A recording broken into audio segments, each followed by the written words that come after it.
where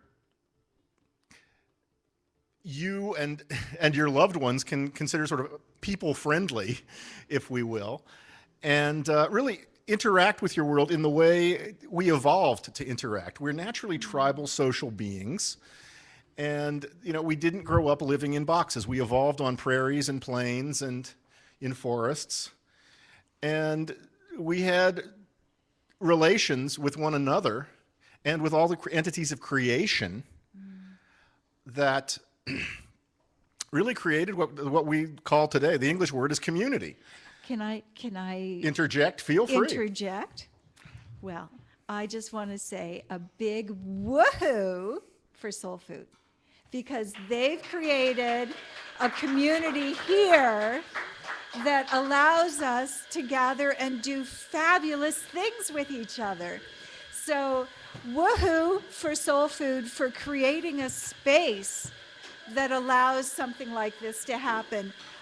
Coffee and latte sounds going on in the background, and people coming and going, and lots of dynamism.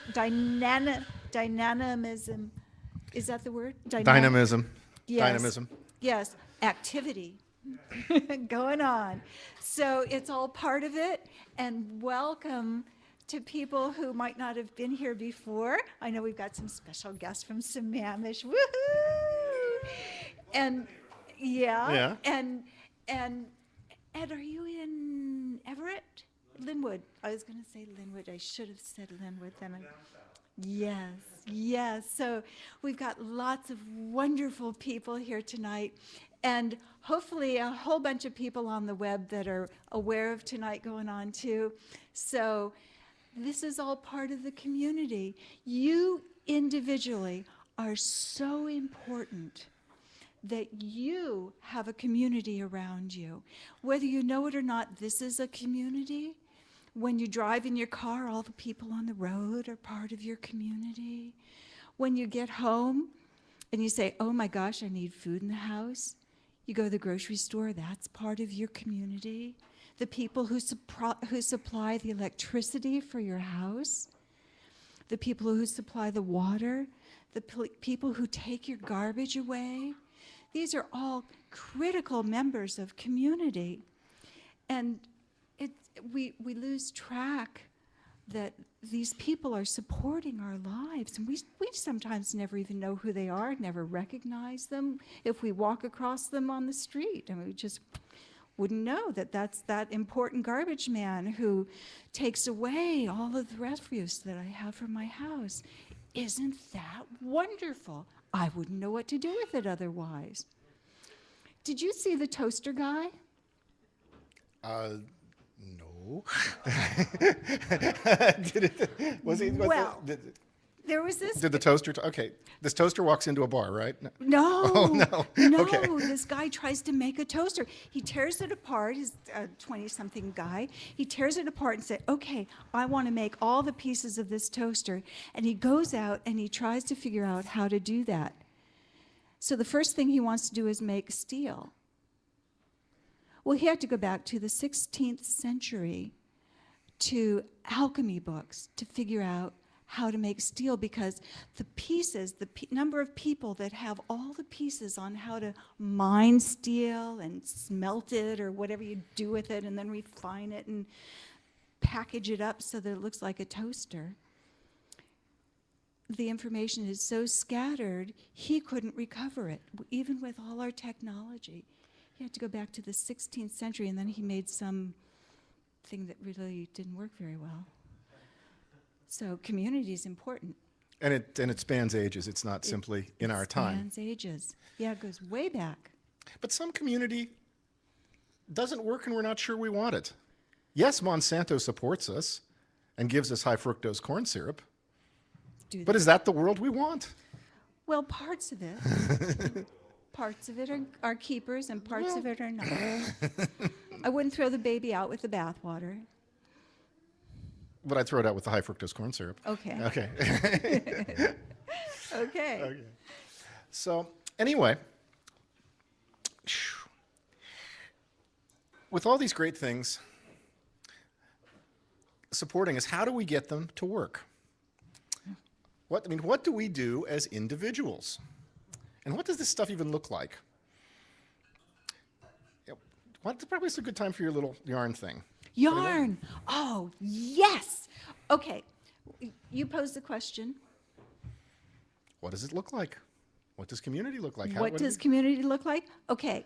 Everyone who's here now, please come up and form a circle. We've got a great, wonderful thing to do. So we're going to have a microphone first. I'll do it. Does the microphone travel? Hello? Up there. The one that had to walk from the farthest. That's right. On first. Does the microphone travel at all? Sure. Yeah. Let's take it off that. You're exactly right. Okay. Okay. Well, we'll just try and approximate a circle. Okay. So, Mark, I'm going to hold the end of the yarn here, and you pose the question. What question should I pose? Whatever question you want. Just in time. Ready to do the circle part of SoulFood. Woohoo! A new member of the circle. Yay!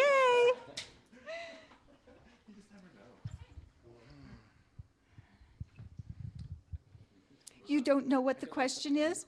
Okay. Question. Okay. I would like you to say, what is an important component to you of community? Okay? And if you have an answer, just ask for the yarn. Honesty. Wait.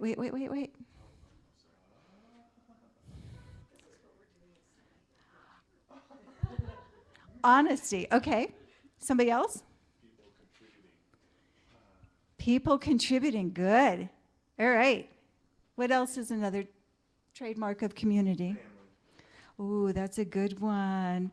And I see somebody special here. Your family. Yeah. Accountability. Accountability. Ooh. Yeah, that's good. That's good. Art. Ooh, Sarah, go. Woohoo. Art, that's a good one. Sharing. Nice. A place to gather. Oh, a place to gather.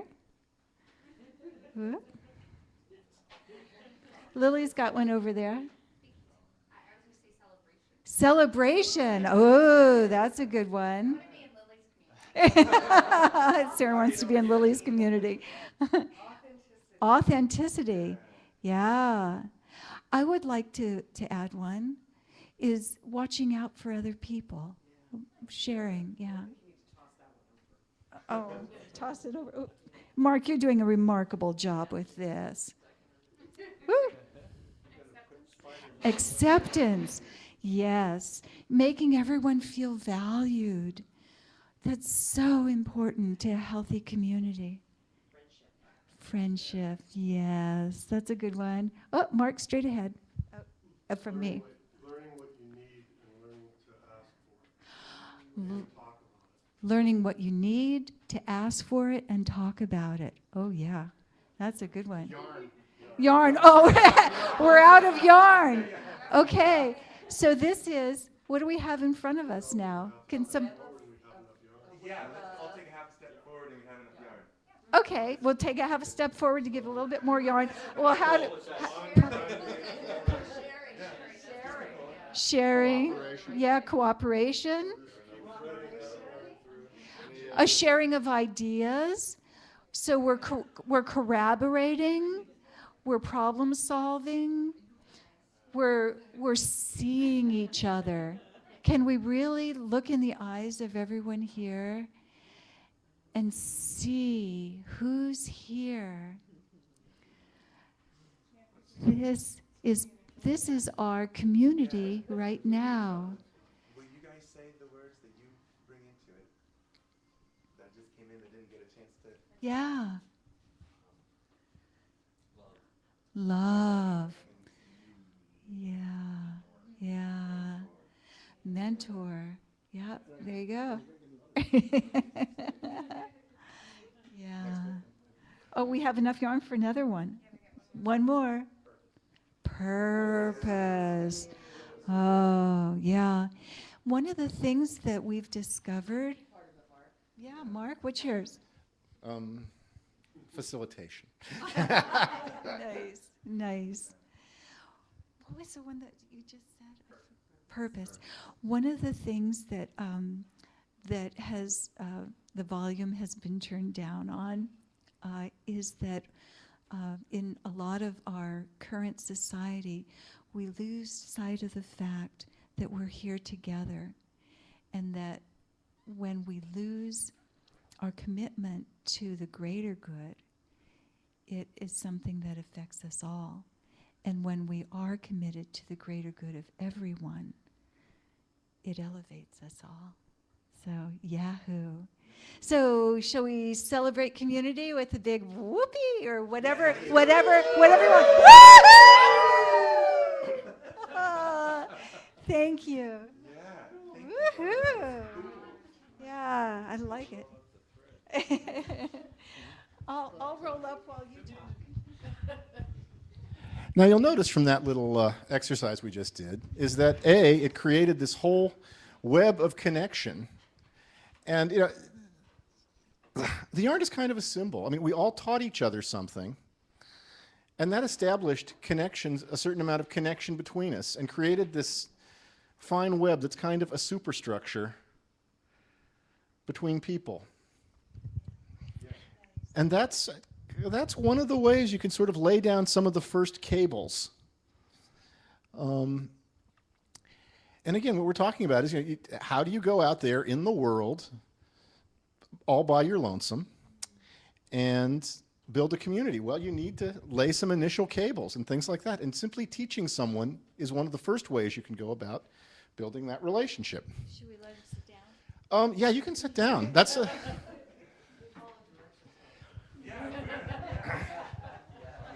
Yeah.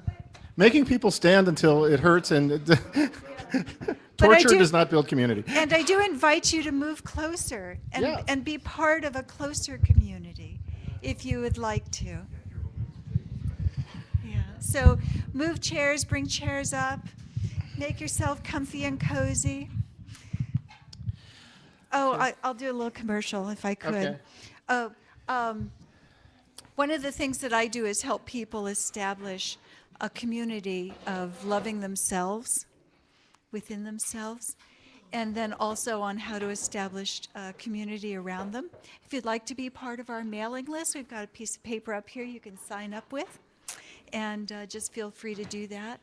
And there's also something from Lynn McTaggart, who's a fabulous author who's written a lot on community.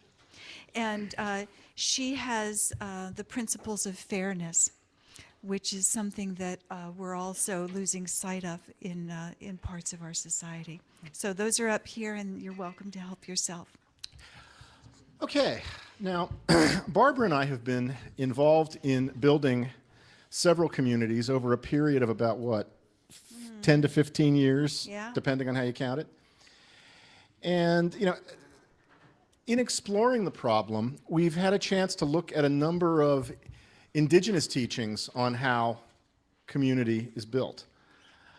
We had a chance to look at some Apache teachings, some teachings of the Iroquois, some teachings of some of the Northwest peoples, Asia, some teachings of the Lakotas, some Asian traditions, Hawaiian traditions. Yeah. And it was really kind of strange when we laid all these out on a table. The first principle that sort of was kind of for all of them, the translation of the word, the English translation from the word of the indigenous teaching was peace. And, we thought, okay, that's great. Peace is a good place to start. Yeah, okay, logical. But as we started looking at some of the native language, we found that the English word peace doesn't really say it, that these concepts really go much, much deeper. Give you an example. I mean, there's the Iroquois word for their first principle of peace is neskeno. And, the more we looked at it, and even did some research on it, that's been translated as peace, appreciation, use your finest words. The idea behind that one is that think very carefully about the words that you say, because people are going to react to them and they're going to have an effect in the world. And so you want peaceful, non-hurtful words going out there so that the consequences of what you say And precise. are good and precise. There's some Yeah. precision involved. But they're also another way of translating it is health. And we came to realize that, first of all, Niskeno does not really mean peace. Peace is merely the best word that English has to describe it. It's a Mohawk concept. It's a Native American concept, and it exists within a whole cosmology of ideas that come from the Finger Lakes region of New York State. And there's all sorts of other stuff that gets fed into it. I mean, these are people who are living in birch bark longhouses on a diet of corned beans and squash. And peace means something a little different there than it does, say, in modern America. But part of what we have to do is find out what is that kind of peace, and how does one find that kind of peace. Is it my turn? I think it's your turn. Okay. I was worried about the little things that fell on the floor. How do you find peace? Oh. Well, there's a few modern ways to do it. There's EFT. Anybody know EFT, Emotional Freedom Technique? Yeah. That helps with identifying where you've got blocks in your life, where you want to make progress, but you keep coming up against a wall. And this helps you get through that. There's other ways. There's Ho'oponopono, which I spoke about a few months ago. That's the Hawaiian way of finding peace through bringing to mind something that is causing you extra RPMs, extra energy that you would like to clear. And it's simply saying 4 sentences in any order. And you can even reduce it to 1 sentence, I love you, to the thought or to whomever. You can also add, please forgive me. Thank you. I'm sorry. So, I'm sorry.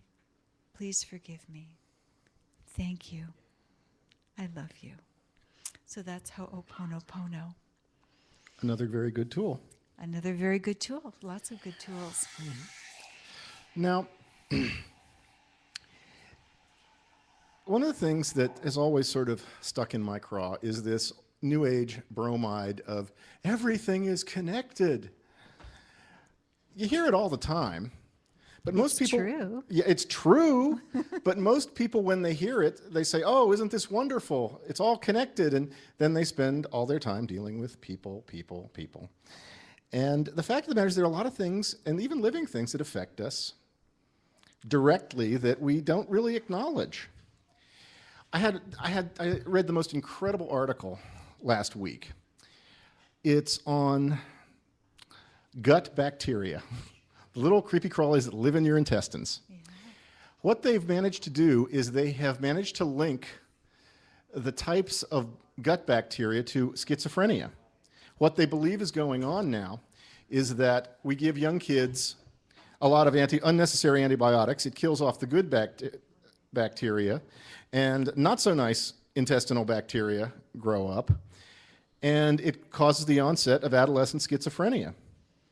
There is a link between your gut bacteria and mental health. And obesity. And obesity, and I think probably several other things. Yeah. Okay, so think about this. You are never alone. Your body itself is a community. It's a very real community. Yeah. If you heal that community, if you get yourself healthy, if you make sure that the community that is your body is healthy, you have made peace with a whole bunch of different factions and a whole bunch of different constituencies. One-celled, yes, but nevertheless, you have made peace, and you have You've healed a community. Can the biologist jump in for a minute? Please. Ah, thank you. I was just chomping at the bit. Okay, so my background is cell biology and genetics. So I'm familiar with the internal workings of a single cell. And you've got digestion, you've got respiration, a cell has sensitivity, a cell can see things around it. All of the functions of a body, it has circulation, it has energy systems. All of the functions of a human can be found in a single cell. Well, if you take single cells and you put them together, you've got a community. Now, every cell in your body has its own idea of what it needs to do in life. And it chooses to be part of your community and sacrifice its own individual wants and needs, unless it turns to cancer and then it does its own thing. But your body is a community. And then if you think of a cell, a collection of cells, a community of cells is a body. It could be a horse or a dog or a tree, but it's a community. And then you think, well, if a cell has all these functions and the body has the same functions, what functions does a community have? And what does a really well-functioning cell look like? What does a really prime example of a human look like? And then what does a wonderful, thriving, healthy, dynamic community look like? Good point.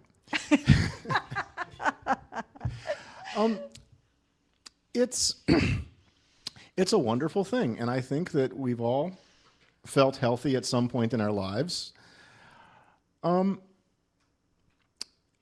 of the things you find when you get to that state of health and you find yourself getting healthy, think about the power you feel. Yeah. Think about how strong and at ease and comfortable you are. And it's not just a matter even of just individual cells, it's a matter of cells which have their own identities. Mm-hmm. And that's just not necessarily the cells that are your body, that's independent organisms. Yes. That work with us. I mean, literally, some of the organisms that are inside our bodies manufacture molecules that we can't make, and nutrients that we can't make for ourselves. We couldn't live without them. Mm-hmm. So, you know, it only makes sense to be nice to them and reasonable to them. And I think part of our point here is that the one way to begin, and I mean begin, this is the starting point. We're going to get into more elaborate stuff as we go along, but do your Ho'oponopono on your body, Yeah. on your organs. Say thank you to them. Yes. Say thank you to the gut bacteria. Put the feeling in there. And remember, when the community comes together, there's a real unity there that has a lot of power and strength. Synergy. Everything moving in one direction. Yeah. Nice. Nice. And that's the first place you've got to begin with self. So you were talking about being grateful. So do you want to go through the Zen thought of giving gratitude to the I think we body? should talk a little more about how the Thanksgiving address you go outward and go inward and do both. Perfect segue.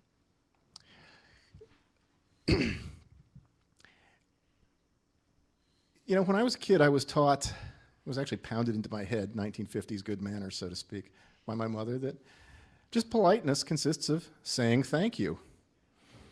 And people do appreciate it. Everybody wants to be appreciated. Everything likes to be appreciated. And it doesn't matter whether that thing is a living an organism that we would consider as living, or something that the Western world would consider inanimate. Like a rock? Like a rock. I mean, a lot of people think that, say, everything has a spirit. Well, you know, I'm not going to debate that with anybody. It may or may not, I'm not going to get into the yays or nays on that. But everything has energy. It has energy, and the thanking has an effect on you. So it doesn't matter if it's animate or inanimate. Saying thank you strengthens you. It helps you. That It reminds builds me your of physiology. Emoto's work with water. There's a scientific researcher in Japan who's worked with water, and I guess there's another one who's worked with rice. And in either case, if you take a container of water or a container of rice and you give it wonderful accolades, oh, I'm so glad you're here, and I love you, and I'm very grateful for your existence, the crystals of the water become one way, and the rice absorbs it in a separate container, absorbs the emotion. And then if you take a different container of water and you say, I hate you, you're awful. I can't stand you. Oh, sorry. I can't stand you being around. I'll close my eyes when I do it. And then you do the same with another container of rice. And then you take a third container of water and rice, and the water, you just ignore it, and the rice, you just ignore it. And then you look at all the crystals that are made from the 3 different types of water. And the most beautiful crystal is the crystal from the one that's given love and gratitude. And with the rice that's ignored turns black and shrivels up and rots. The rice that is given negative impact is brown, but it's still kind of around, because even negative energy is attention. But the rice that's given gratitude flourishes, even without being in a medium. It can just grow right there. There are actually even stories of the ninja Really? sabotaging. You know, they're warriors and Yeah. out to do some sort of destructive things. That's how they made their living. But they would actually get people to get sick just by sort of suggesting to them that they didn't look so good, that there's something wrong with them. People start believing it. Yeah. But when you appreciate people or anything, it strengthens you and it strengthens them, and So- it makes everybody feel good. So you're saying that a really important quality of community is appreciation, Appreciation and saying thank you. and also for ourselves as an individual to be appreciative of our bodies and what it can do. It's one. In fact, among the Haudenosaunee people, one of their main teachings is called the Thanksgiving Address, and they simply start pretty much at the center of the earth and just say thank you to the rocks and stones, thank you to Mother Earth that surrounds us, thank you to the water, and they just sort of go outward to the cosmos. So from the water to the plants, the animals. The birds, the trees, Yeah. and they take it all the way outward. But they start with their community, don't they? They start with their community. That's where they begin. And they end with community, with the future generations. Yeah. But the other ironic thing is that I was looking at some Asian teachings, some Qigong teachings, and they have one of their basic teachings called the inner smile. And what you literally do is you go inside and you thank the organs of your body. You simply, one tradition goes outward saying thank you, another tradition goes inward. I'm so Saying happy thank for my you. gallbladder. Hey, without my spleen, I'm nothing. Yeah. I love that I can hear your voice. And I am so happy that I can see everyone here tonight. I just think that's awesome. And can you imagine? I have strength in my body so I can actually stand here and talk. And just the thoughts in my mind, when they come out my mouth, you can understand what I'm thinking in my head. That is so amazing. Oh, yeah. We have a What? question. Which kind of makes me wonder, like when it comes to the water and the rice example that you were using earlier, could that person have just sat and thought those things and affected them? Yes, you don't have to say anything to the water or the rice. The question was, can the person just have sent thoughts to the water and the rice? Yes, that's actually a problem now that scientists have identified. And that is, how does a scientist remove himself or herself from an experiment so that their thoughts about this experiment, how it might turn out, maybe where some of the problems are, so that this experiment is not impacted by a scientist's thought about the experiment? That's a very tough question to ask now in scientific circles. And indeed, you cannot remove yourself. So even if they have, for example, random event generators, do you know what those are? So imagine a computer, and it has a bunch of photographs in its memory. And there's some sort of program that's been written that takes a photograph at random and puts it up on the display. And the experiment is that the person looking at the display doesn't know the photographs that are in the computer's memory, but they're taking brain scans of this person as they see the images when they come up.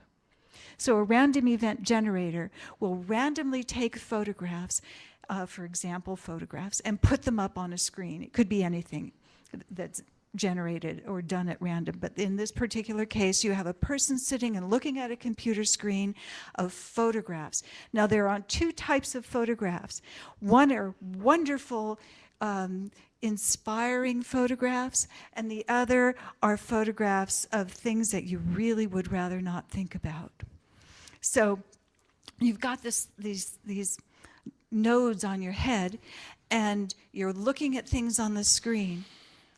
Well, what the researchers found was that people have a reaction in their brain of what's on the screen microseconds after the photograph comes up. But when they put a heart monitor on these same individuals, they find that they have a reaction in their heart before the brain registers it and before it appears on the screen. So there's something going on that allows people to sense with their body and with their heart in particular things that are about to happen. So that's an example of thoughts being very powerful, even if it's an inanimate machine. Yeah, did that answer your question? Great, thanks for asking it. In case you're curious, the very first research in that kind of the way thought can influence reality and vice versa was actually done at Princeton University. It's there's nothing fluffy about it. Very solid academic work. Yeah. New research is Konstantin Kurakov over in Russia. You might want to Google him. He's fabulous. Yeah. Mm-hmm. So what else do we have that can help people keep things in a... How do you... Take a look at the magic note paper. Magic note paper. Healing codes. So, healing codes. So there's parts on your body. There's tapping that you can learn how to tap certain parts of your body to help get rid of or process certain thoughts so that they're no longer bothering you. That's emotional freedom technique. But there's also healing codes. And a simple way to do it is think of the thing that's bothering you. Just something that really gets your mind going. Everybody have it? Y'all have something in mind? Okay. And then think of a wonderful, just say a prayer to yourself or to whomever, or put a wish out that you envision a resolution of this, that the problem is now taken care of. Okay? So, all right, you got that. And just gratitude that it's been resolved. And now picture it in your life as being resolved. Got it? Okay. So then, with that wonderful picture in mind, you can start at the eyebrow point here and just tap for 30 seconds right in the corner where your eyebrows, where your unibrow would be. And you tap for 30 seconds there. And then you go down to here and tap for 30 seconds. On your collarbone, just about 2 inches below it, an inch below it, right in the center there. And then you go up and you tap at the back corner of your jaw for 30 seconds. And then the temples for 30 seconds. And then you see, okay, on a scale of 1 to 5, 1 to 10, has it gone down at all? And if it has, if it's not down near 1 or 2, on a scale of 0 being totally gone, then you can do that again. Just keep going from eyebrow, collarbone, jaw, temple, eyebrow, 30 seconds each. Healing codes. And that's another way to help process information that you'd rather have resolved. That's a really good one, Barbara. It reminds me of a Toltec technique I learned a while back. And yeah, it's I really find this one useful because, you know, when you're out there trying to deal with the world, you get bitten, it's disappointing. Building community is hard. Yeah. It really is, particularly in the modern world. People let you down. People don't understand. People aren't interested. Sometimes they are not nice to you. You get your feelings hurt. You get annoyed. You get angry. And you get a lot of sort of unpleasant stuff. Well, that's perspective, isn't it? That's a lot. Well, it's just the real hard knocks of doing this. I mean, it's, you know, the community's lovely and it's nice to have all these beautiful visions, but, you know, when the rubber meets the road, you get banged up. Yeah. It can be sort of hard. And it's part of anyone who wants to build a community from themselves, you're just going to have to face it, guys. It's going to hurt. But it's the only way we're going to get anywhere. And, you know, those of you who really want to go out there and build some community and create those ties and connections and really strengthen the world. And one person can strengthen the world with a lot of little things. But, you know, the only way you're going to keep from getting discouraged is to keep yourself healthy. Yep. And getting rid of the anger and hurt that you've got, which is entirely legitimate and genuine. Well, it can be. It's perspective. And you can change your... I see we differ on that, and I love that we do. And when you change your perspective, or if you change the energy around it, it'll dissipate. Yeah, well, it's about healing yourself. The bruise still hurts. Healing, I mean, the blow and the bruise still hurts, and the cuts are still deep. But this is about, you've got to get yourself healed up. Yeah. If you're going to be effective at all. So this is a technique that it's Toltec. It's called breath of forgiveness. And it's really incredibly simple. You take what's bothering you and you just sort of hold an image in it in your head. Okay. And as you inhale, you turn your head to the left. And just do that on the inhale. And then you see in your mind what you want it to resolve. What situation you want, and you just maintain forgiveness, and then blow out and turn your head to the right as you blow out, and just blow the nastiness out, and move to a new, fresh place. Oh, what is the name of this? Breath of forgiveness. Oh, I like it. It's you know, you have to. You don't always get it all the first time. I mean, you know, it's. So do you have to breathe like for a few minutes that way? As directed. Yeah, I like you know, it. until Can we try it again? Sure. Okay. Okay. Everybody. So you hold the negative thing in your mind while you breathe through the left? And then just release it completely. And then turn to the right. Right, and move it as you blow out. Nice. And you do it. You may have to do it more than once. Yeah. You may have to do it more than 10 times. Yeah. But it can get you clear. Nice. A lot faster, and think of it as sort of a spiritual first aid. Yeah. Well, there's also movement. Movement works. You can jump. You can dry brush your body. You could take a bath. That's my favorite one. You can go for a walk in nature. That helps. Sacred fires. Sitting with fire is another good one. It's what the Ottawa people do, the Three Fires Conspiracy back in the tribes that live around the Great Lakes. One of the ways they deal with the pain is they literally just sit with fire. And, you know, one of the things I found is that it doesn't have to be a campfire outside. What I Candle? would... What? Would a candle work? I have actually done it with a candle many times. Get yourself a little tea light. And it really helps if you just sort of, you know, ask for a little bit of help. Would someone like to come join me while I do this? And you light your candle and just sit with it. Light your tea light and sit with it. And it's kind of important that you sit with it for the whole way till the candle goes out. So you're probably sitting with this thing for 2 to 5 hours, depending on the quality of the tea light. Taylor has a candle right there. Yeah. He was ready to jump up on the stage with us. Yeah. And just to focus on your issue and just sort of put your thoughts into the flame. And it's kind of strange. You find you get answers. I don't understand how it works, but it does work. And just sit with the fire. It's too simple. Many people think it's too simple, but it is simple. But you know, the fire's got light parts and dark parts, and you go to the dark parts of the fire, go to the dark parts of yourself.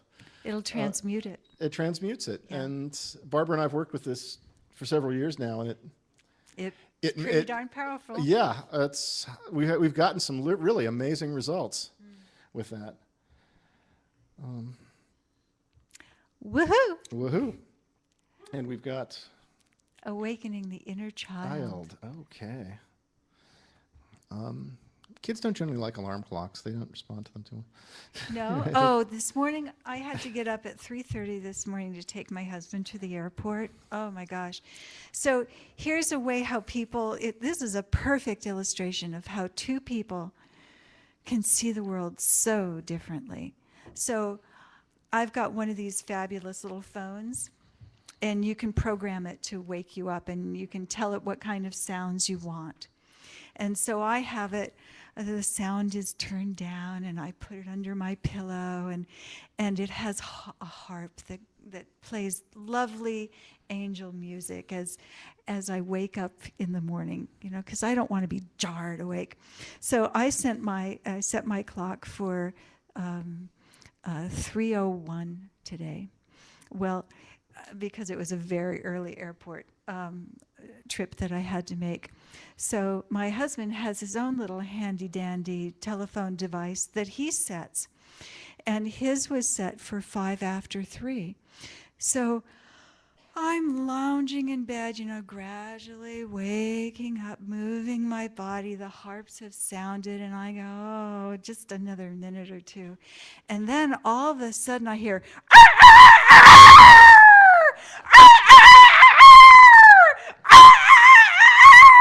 it was so loud. It was so loud. Oh, my God. Who let the chicken in? Oh. Well, there's a good example of how two people see the world very differently. Oh, but it got my energy moving. Yeah. So, childlike approach to life. Either way, works fine. Whatever your perspective is. Well, you know, kids, they have a lot of health in their innocence. It's They do. and it helps them see the world with fresh eyes. Yeah, sort of like want who that would put a painting of a pink person with a mask on the wall? And there's a painting on the wall, for people who can't see at home, of somebody who's in a pink spacesuit with a gas mask right over their face. Now, doesn't that take a childlike personality to, or very... I did that. You did. You did I'm not. kidding. But it's a joie de vivre. It's an inner oomph. that you just say, okay. I saw a little video on my computer today that someone sent me. It was an interview with Jim Carrey, and he sat down to be interviewed by Ellen. And he went to sit down on that chair, and he rocked back so far in that chair that the back of it ended up on the floor, and he ended up, on his back with his feet still in the chair. And then he pretended he was a spaceman ready to go launch into space. Now that's the happiness of a child. I agree. And that sort of plays into that whole idea of what's it like to really feel fully alive? Yep. Think about how it feels when everything is sort of quiet and you're at ease. We probably all lived this when we were about 10 years old. And you're just sort of out by the water on a dock somewhere. Yeah. And just sort of quietly, happily. And So your older sibling throws you in the freezing cold water. And you go, or wahoo! This Yeah. is something. Anyway, you drag yourself out of the freezing water, and oh God, it's cold and you're shivering, but my God, you are alive. Yeah. Phew. Wow. And that was you're mad, but it's unexpected. exhilarating. And think about that exhilaration. It was unexpected, and wow, this is something new. And it makes the side of your eyes crinkle because your eyes are sparkly. So these are all traits of people who are alive, people who have a quiet mind because they're able to enjoy life. And it's part of the gifts that you get from having a quiet mind.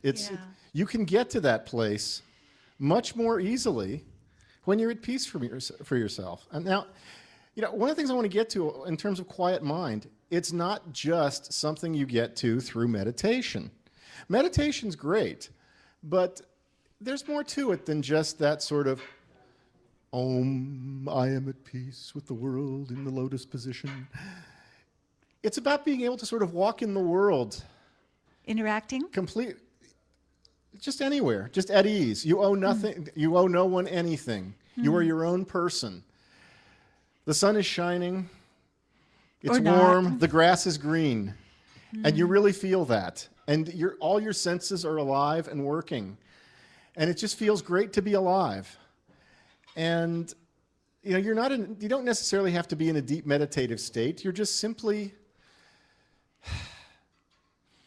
exhilarated and happy to be here. And that's part of what quiet mind is. That's part of what health is. That's part of what Niskano is, which we talked about earlier, to bring it back. If you want to build community and you want to build peace inside yourself and with your gut bacteria and all that stuff, that's the place you want to get to. Well, I'm curious. So what if you sent me on an errand and I went off into the forest looking for, I don't know, maybe... Drano. No, that's not in a forest. No? Okay. But that's fun. So I was looking in the forest for a piece of usnea because I got a cut. So, but I don't think they know what usnea is. Okay. Oh, it's a fungus that grows on trees. So, so I was looking for a piece of, what was I looking for? Yarrow, because I got it cut. Okay? Is that good? Yeah, yarrow's good. Okay. So I'm looking for yarrow, and along the way, a snail crosses my path, and I forget all about the yarrow because I'm so engrossed with watching this snail, and it just kind of moves without any visible means of movement, and it just kind of goes, but it's really slow and it's careful, and there's this little bit of slime trail behind it, and I'm not quite sure where it's headed and where it came from. What does a snail eat, and how does it reproduce, and are there any snails around here? I wonder. And when it gets to the other side of this little path that I see it on, what's it going to do when it gets over there? And I'm just totally engrossed for a while. Mm-hmm. Is that a quiet mind? Part of one. It's... Is it curiosity? Curiosity's a part of it. Curiosity feeds into it. It's about being able to respond to what your world is presenting you. And just what's catching your questions. eye? What's trying to communicate with you? What's got something to say to you? Yeah. what wants to talk to you. Not everything or everybody wants to talk to you all the time. And it doesn't have to be in words. I had the best lesson from a beaver once. Okay. I was all up in my shorts one day about somebody wasn't doing things the way I thought they had to do them. I was convinced that they needed to do this certain thing a certain way. And I was just darn mad about it, that they weren't doing it that way. And I saw a beaver swimming in my lake. And I looked at that beaver, and it was just doing its thing. And the beaver said to me, or at least I inferred the beaver saying, I'm just swimming along doing my thing, and I don't care what all the other beavers are doing. I'm doing my thing because I'm following what I need to follow. And I thought, who am I to tell someone else what they need to be doing in their life just because it would make me happier? And that darn beaver taught me a really good lesson, that there was no way I could control anybody else, and all I had to do was figure out what I needed to do for me. So is that what you're talking about? That's a part of it too, I would say. It helped quiet my mind. The idea to be calm and to recognize that just because things aren't working out the way you thought they should work out, that doesn't mean you're not going to end up at the same place. So many times in my life, I have decided where I wanted to get, and I tried to control the means of getting there. Well, let's just say it didn't work very well. Yeah. But oddly enough, it worked out in the end. It just, the way in which the world got to where I wanted it to go was just not the way that I thought it should go. And when I let go and stopped blocking things and just got comfortable with that process of not being in complete control. Well, that's cool. Thanks. You're welcome. You're welcome. So what other traits do we have of a quiet mind? Or Well, it's just, what do these things look like inside you when you're at that place? Yeah. I think a lot of it, too, is being aware of how you'll start to know it when the world starts responding to you differently. Is that my community responding to me? That's me interacting with my community? Partly. You start to find that the entities that you've made connection with start acting a little more like friends. And they start to show you things, and they're less afraid to be themselves around you than they would be if they didn't know you. One of the things I do is I've got a little spot off in one of the parks in Tacoma that I go to on a very regular basis. When I first started going there, I never saw any animals, no birds, everybody hid and ran. But after I was there for a while and had been going for a while, I found out that the animals started coming out. They sort of had figured out that whoever this big monkey was, he didn't seem to be bothering us, and so we can go about our business and he's not a threat. And, after a while, a couple of the birds befriended me, the parent birds. And I'll never forget this. One day, it was Learn to Fly Day for all the kids. And I hadn't really seen the young birds yet. It was, the parent birds were okay with me, but no one was letting me near the young. That was verboten, but So you were in the woods in a place that you went frequently, so the adult birds were accustomed to you. They were accustomed to me. And what I got to see that day was Learn to Fly Day with all the adolescent birds. Wow. And there was a young Steller's jay who'd just gotten his first flight feathers. And there was a junco. And there was a winter wren. And they were all, you look at them, they're teenagers. They've just got their first flight feathers. They're just learning to fly. And the amazing thing I got to see is that they're like teenagers everywhere.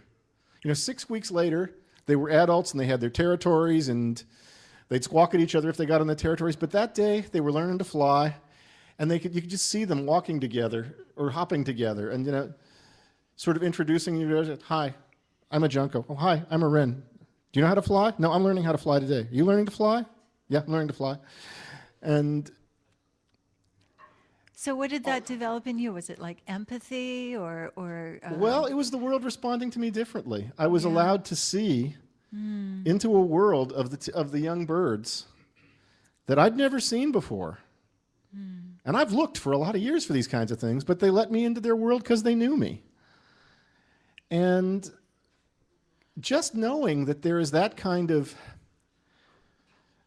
cross-species relationship possible between teenagers changes your outlook. It's sort of seeing, I don't know, how racism is not present in the young and vulnerable. It's something that is taught and is learned in adulthood. But, I didn't see it in humans. I saw it in birds. there was racism among the birds? Well, sure. I mean, robins don't let crows into their territory, and jays chase wrens out, and When they all have different. They're all different races of birds, and they have territories and rules, and you don't come here, and all the rules are laid down. But when they're but when they're each just has their own turf, their own their own territory. turf. But the attitude is different. They mingle, and they're friends with each other when they're teenagers. Yeah. And and just being able to have worked for that quiet mind at that place with all the animals in that community surrounding me, and then they showed me gave me that look into their world. I'm still stuck on a prejudice within nature. It's not so much prejudice. It's setting yourself apart. Think of it that way. It's As part of your own community. no, well, with the wrens, Because the wrens stick have the together. wren with- community yeah, the that- wrens become wrens Uh-huh. instead of just young teenagers playing together. The robins become So birds of a robins. feather flock together. Is that kind of what you're saying? Yeah, but they don't always. When they're young, They mingle more. they mingle more and they make friends. And Yeah. I bet you even some of those friendships persist into adulthood. I saw a movie the other day on an elephant that was very attached to a dog and vice versa. I think I've seen that. Those are those people who rehabilitate wild animals with Yeah. the amazing communication out in Colorado, is it?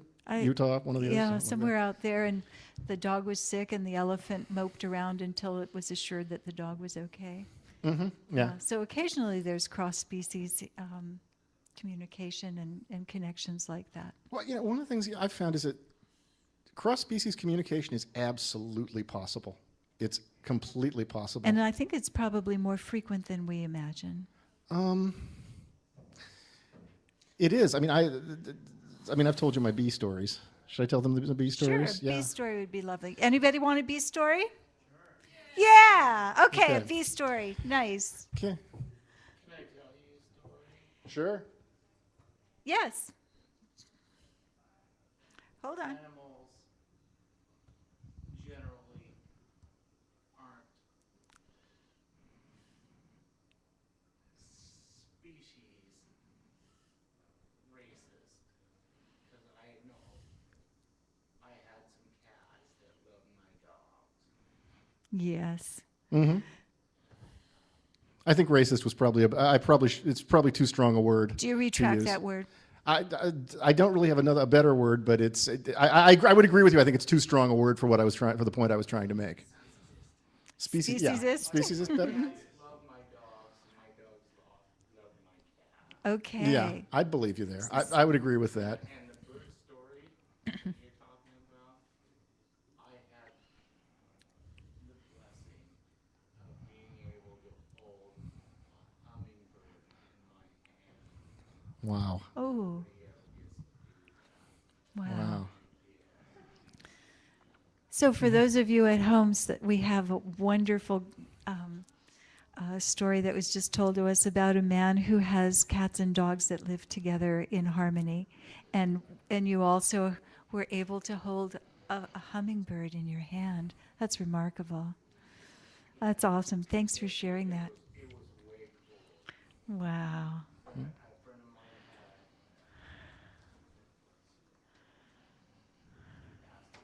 Hmm.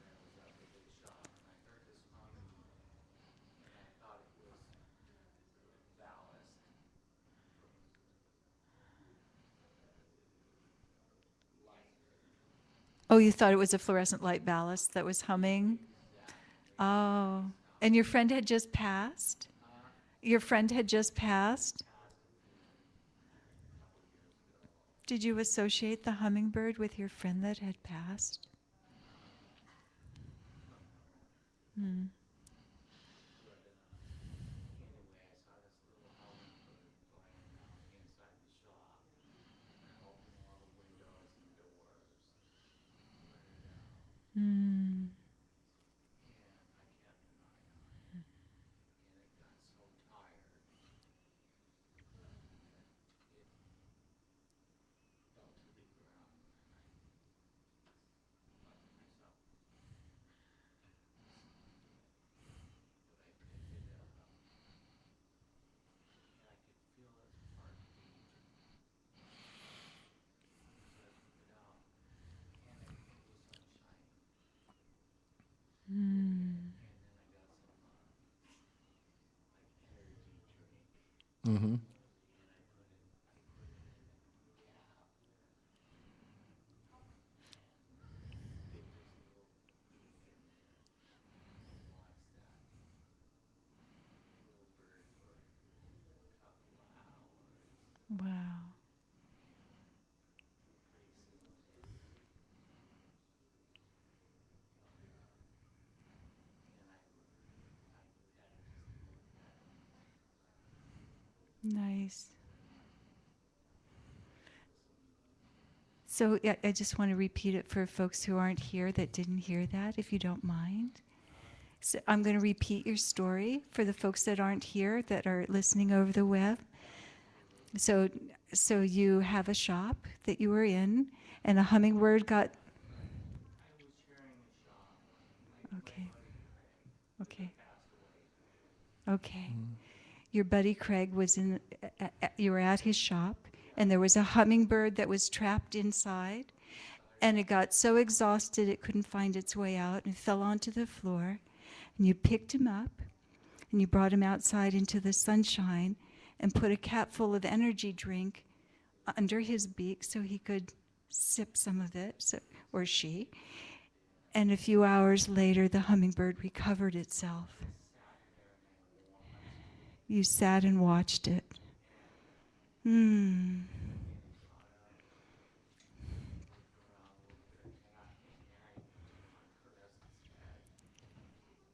And you caressed its head to help encourage it. Nice. Oh, so you had an exchange of love for this bird. Wow. I did a few months ago. Hmm. I went homeless. I saw a bird get hit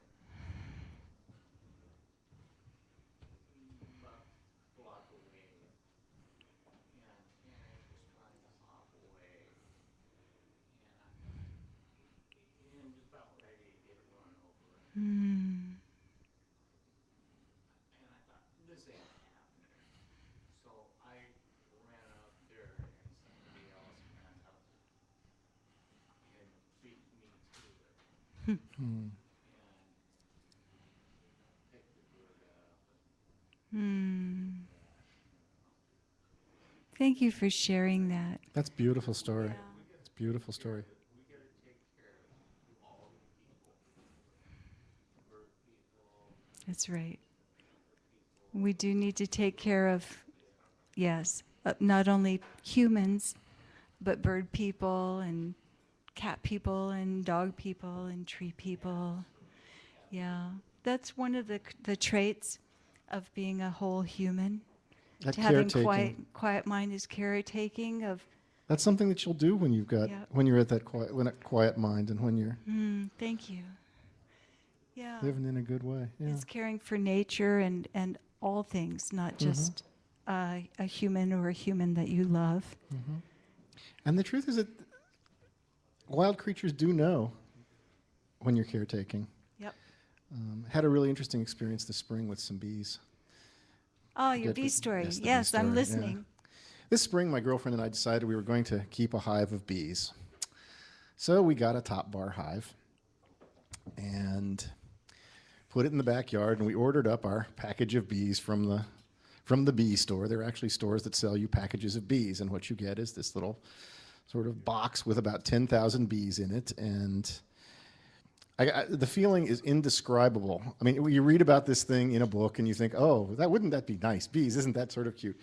But, when someone sits there and hands you a box of 10,000 bees, and you're driving home with this in your car, and I mean, The responsibility is overwhelming. the responsibility is overwhelming, and it's a very strange feeling. I mean, it's sort of like getting a human baby, except with a human baby, you know sort of what to expect. It needs food, it needs milk, you change its diapers. This is a box of 10,000 insects who can sting you, and if you have an allergy, and you probably don't know if you have an allergy or not, can kill you. So suddenly you're responsible for this wild creature, but except it's creatures, and it's a very strange feeling. So anyway, we get the bees home, we put them in the hive. Everything is fine for about a week. Well, are they in like a honeycomb, or I mean, do they just come like They come in a box. in a lump of bees in like a shoebox or something? You get a little thing. It's a little bigger than a shoebox. It's got screen on both sides. Screens, It's got a okay. can of sugar syrup in the middle of it, hanging there, and it's got a little cage with the queen bee in it. Separate? Separate, yeah. Completely separate from the other bees? Yeah, and what's happening is these bees are bred for sale, and it's really kind of God knows what kind of state these bees must be in. They make down in California where they grow them. They can raise bees all the time because the climate's warmer. So they raise thousands of bees, and then they go through these hives with a giant vacuum cleaner, and they just suck all these bees up into a great big vacuum cleaner, and then they spit these bees into these little boxes, and then they stick a queen in there that these bees do not know in a cage, and then they stick this can of sugar syrup in there. Has to be a bizarre experience. Yeah, I for mean, a bee. think about what it would be for us. I mean, this giant alien vacuum cleaner comes up and vacuums up people from all over the planet, and you're sort of magically sucked in, and then everything is all blended up, and then you were spit into a box, and you don't know any of these people. Sounds like an airplane. A lot of them don't speak English, but you're going to start a hive and a new life with these people. I mean, they sort of plop you down in another in another village that's been created for you on an alien world, and you sort of look around you, and most of these people do not speak the same language you do, and they don't speak the same language to others, so no one can understand each other. You had a leader, which we were very devoted to, and then suddenly there's this new person who's been designated the leader who you have to get used to, the queen in the cage. Yeah. And you're plopped down and you don't even know the neighborhood. So what do you do with them when you get home? Well, do we get home? You basically just pour them into the beehive, and they. So what is the hive? Can you describe what a? It's basically a box with a bunch of bars on top of it that have little kerfs on them for the bees to hang their comb on. A kerf is just a bar. It's a little sort of. So it's a bar. frame with cross bars. It's a box with between. cross. Instead of a lid, it's got just bars across it. Okay. Of a certain width, and the bees hang their comb from that. From each bar. Yeah, this big okay. sort of. So they hang down from each Yeah. bar. Mm-hmm. Okay. I'm So- trying to get a mental picture of what this yeah. looks like. Okay. So anyway, we put them in the hive. Yeah. Yeah, I got it, but for people who aren't familiar, yeah. Yeah. So anyway, we get the bees home, and we sort of tend them for a week or so, and it's. What do you do to tend a bee? What do? You make sure they have sugar syrup because they don't have a lot of. It takes energy to make comb and build a home if you're a bee. And that's their food right. source, but they don't have a food source, so you give them sugar water. Yeah, you have to give them some sugar water to get started because they can't go out and just fly around Okay. and get honey in the early spring. The flowers aren't quite out yet. So you've got this beehive that's a frame with crossbars. Yeah. You've got sugar water, and you've got a queen and bees that are dumped inside. Bees that are dumped inside, and they go to work pretty quickly. They make comb, and they have to do this. They have to move fast because bees only live about 6 weeks. The queen can live a year to 6 years, but the average worker bee lives only about 6 weeks. So what happens is you get this hive of bees, this box of bees, and they start to die. And it takes 3 weeks to make a new bee, worker bee. But before that happens, the queen has to do a mating flight and get bred, and then she's got to sit for 10 days until the eggs are ready. And they have to make comb And they have to make comb to tend the eggs. So what happens is you've got it takes about 5 weeks to get new bees, 4 to 5 weeks before you've got any new bees. So what happens is your box of 10,000 bees, they start to die off. And so the population goes like this. And then at about 4 or 5 weeks, it starts going up like this.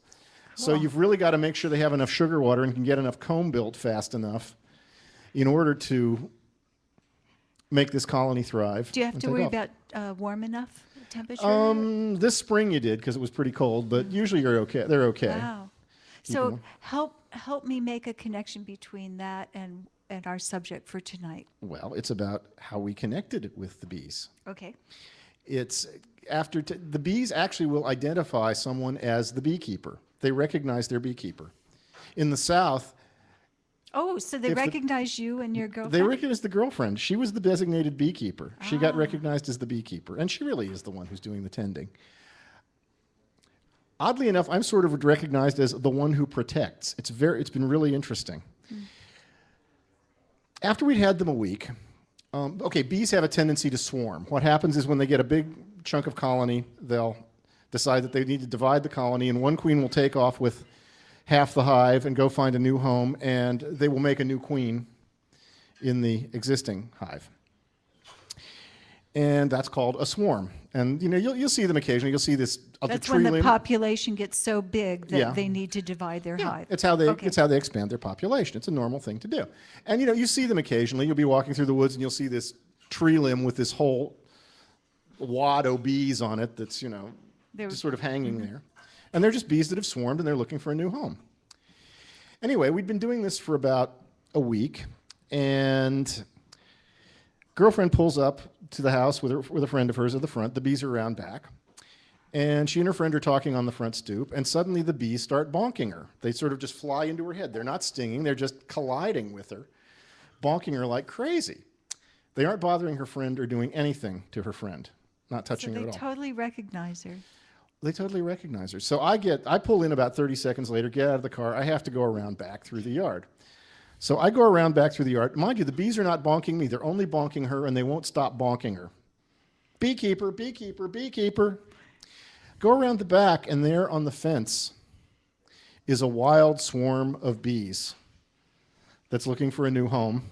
And literally, there's this basketball-sized wad of bees.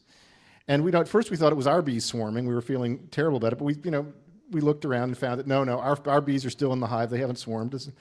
What was going on, we realized, is that those bees were saying, beekeeper, beekeeper, Houston, we have a problem. There's something you've got to deal with. You've got to deal with this. There's a hive of bees that needs some attention. So were they asking you to provide a home for these newbies also? They weren't necessarily asking to provide a home, but they were saying, look, you need to deal with this. There's a problem here. What'd you do?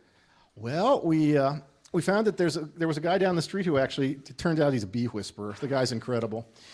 He came up and he said, "Oh yeah, they're just swarming. Don't worry about it. I've got an extra hive. We can just catch them and then it'll be fine." And so go get a paper shop. Go get a paper grocery bag. And so we were sort of we're very new to this. And he said, "You're going to put the bees in a paper grocery bag, shopping bag." Okay. So we went, we held the thing open, and he snapped the fence to get a few bees in there. He said, "Now, girls, you get in there. You get in that bag." And they did it. It was All of them Yeah, went they in? walked right into the bag. And so he closed up with the handles and walks 2 blocks home to his house with this shopping bag full of bees. And there's a few stragglers flying around. Yeah. And he just puts them in a hive. And Did the bees stop bonking your girlfriend? yeah, then? they quit bonking her. As soon as it was dealt with, they quit bonking her. That's a great story. But there's more. There's more. Oh. About a month ago, we had a workshop on beekeeping at the house. And as I said, the bees have sort of recognized me as the one who protects us. And I've done things like I got rid of the wasp's nest. Yeah. I've built the hive. I've made modifications. When there were some holes in it that wasps were getting in, I plugged them. And so the bees sort of think of me as the protector. So we're at this workshop, and we've got about 10 people in the yard, and we're opening the hive for them. And these bees are suddenly confronting all these people who they don't recognize and all these unfamiliar smells, and they don't do anything to my girlfriend who's opening the hive. She's the beekeeper. They start bonking me. Protector, protector. There's all these weird people around that we've never seen before. Do we need protection? Like, come on. Oh, that's great. And they would not stop bonking me until They were closed up again. And they were moved? closed up again, and the people had moved on. Wow. We took him down to the bee whisperers and showed him his bee yard. Wow. He's got 27 beehives in his backyard. Wow. It's amazing. But So- anyway, but the point is that you can build a relationship across a species. Yeah. And Nice point. Yeah. Makes sense too that they recognize your girlfriend as the beekeeper if her only intent or thought at that time was to take care of this hive. Whereas you were saying earlier, it's possible someone could have an allergy and they get sick. You might be thinking of her safety at that time, and that thought could have gotten across to you. true, but I think that's probably part of it. Certainly the thoughts we put in there were affecting them, I would say, but So I just want to relate this back to theme of the day. well, what we're talking about is how you can strengthen your own self and your own community. Through interactions Through with interactions, other species. through and- other species, Okay. and those species can be anything from one-celled bacterium in Yeah. your gut to your own cells Nice. and to other entities in nature. So would you say one of the characteristics of having a quiet mind or being a whole individual would be being truly cognizant of what the needs are around you without being told, and then taking care of those needs? Like an awareness I think yes, but I of think that's something we should caretaking? get into in more detail in a later part of this series. Yeah. But Sure, that's more community oriented Yeah. when we get down to that part of it. But I mean, could that be? That's part of it also. Is well, that's is kind of what you an end up doing. That's individual. kind of what you end up doing, because Right. what you're doing is you're healing your immediate relationships, Mm-hmm. making. We talked for some of you who came in late. One of the things we were talking about earlier was you are a community. Your body is a community. And it's not just your organs and things. You've got a whole lot of bacteria and other creatures inside you. And when So they're there's this- happy, you're healthy. They do things that are necessary to survive. And so it's about, So it's not possible to be just an individual. There's symbiotic relationships going on within us as an individual, and us as a group of cells, and us as a part of community. exactly. And, one of the things I'd emphasize about this is that, once you've healed yourself, you've healed a community. Yeah. And when you go out there in the world, no matter how discouraging it gets, you got it right once. You can do it again. There is no need to be discouraged. You've proven you can do it because you've healed a community, which is yourself. Yeah. And it's important not to get discouraged because it's tough out there. Well, yeah, but So you're always the optimist, and I'm I always am. looking on the downside. So it's so people can pick and choose who they yin want to and align yang with. here. It's Yeah. So I hear what you're saying, and that is that it's impossible to stand alone. That we are part of a community. Our body is part of a community. There's other species that live within us and on us and take advantage of us as we do other species. And we're all interdependent upon each other. And when we harmonize that, then we're much better off, and so is everything else that we are interdependent with. And once you're together and healed, you've got the strength to go out there and start healing the other parts of community. And that's what we're going to be talking about in some of our later classes, how you go out there and build those ties and connections Yep. with different species, with different people, Yeah. with even entities like the weather or Yeah. Yeah. volcanoes or whatever. And so Yeah. So I feel us winding down now. So are there any comments or questions that anybody has? No?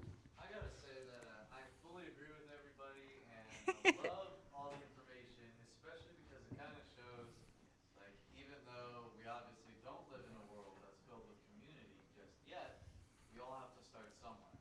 And what better place with ourselves? Yep. And Start with ourselves as community. Thanks, Taylor. Thank you. And You're it's pretty awesome. yeah. Sharing those free tactics of showing a little light on the inner darkness. Well, it's I mean, Yeah. a lot of this is just straight technique, folks. It really is. Yeah. It's a recipe. In many ways, it's a recipe like baking a cupcake or So Mark, cooking a turkey. Mark and I are here.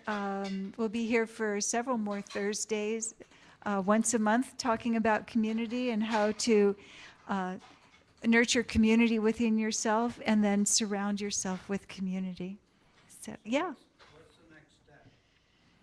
Well, the next step, the next things we're going to be talking about are how you build the relationships, how you build that web connective tissue, and on many different levels. It's not just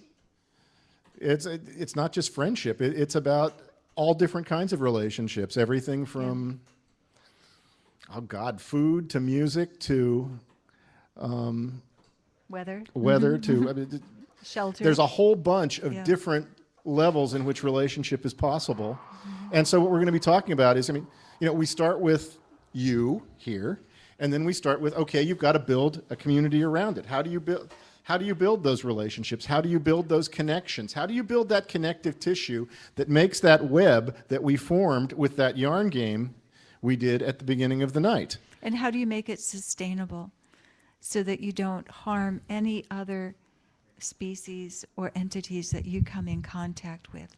So we'll be focusing specifically on how do you build a healthy community, as well as how do you keep your body healthy. So, yeah. That says it, Barbara. I Good. think that's so. Well, can we do one big woohoo for us and for SoulFood? So thank you for hosting us this evening. Okay, 1, 2, 3. Woohoo! Thanks, everyone. Okay, thank you. And again, we've got a mailing list up here if you want to help yourself to that, or I'm always available to talk and help nurture you through your own personal connection. Thanks. Okay, thank you. Thank you all. We look forward to seeing you next month.